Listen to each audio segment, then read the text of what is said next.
Parisko txolarrea. Lizardi, orain dela 80 urte, Parisen dago, kafetegi batean, jesarrita, bera bakarrik, triste samar, herri minez. Leihotik txori batzuk ikusten ditu, txolarreak, eta poema hau idazten du. Txolarretxo txolarre, Paris erdikoa. Burseko iskanbila, gizon zoro batzarre, ezote nahikoa izutzeko asolakabe biribila. Farol itzali baten txapel gailurrera, etorri aiz txusen, apur ostu bat jaten. Batetik bestera, txapelaren muturrak arindituk gaintzen. Salto banakin, begi ernaiak lurrera, ez aizi makala. Begiraldi luzerik gabe, bator bera, ez alearen ordez, jasotzera azala. Kafetxean bainago, astiaren jabe, zer egin oberik, ezerrez gogarago, muinak urtu gabe, zerbait alarik ere gogo jolas baizik.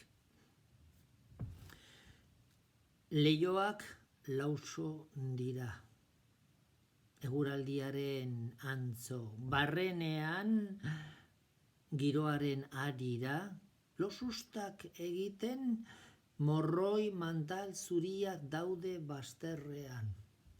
Begira, betik gora berriz txolarrea. Keinuka begiak irentzi du gerora luzatzeka alea.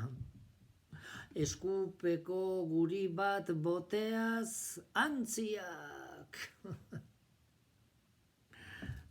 Parisko txolarrea.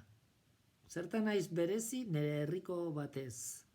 Azalez soin arrea. Barrenez bihurria. Kideago zaitezten, ez dakik frantzesez. Kanpandorre zaharrean bata bezin lasai, bestea da maiztar tuleri goitarrean. Egingo nuke bai hangoa lotxa ezetz, onuntza ba nekar. Nun naitar izan minez, ostera, gizona, bai txori baldarra. Aleginak eginez bebil handik ona. Etxe eskanpora beti duk baserritarra. Labur, nere burua Parisen ikusiz, hain lotu eta arlote.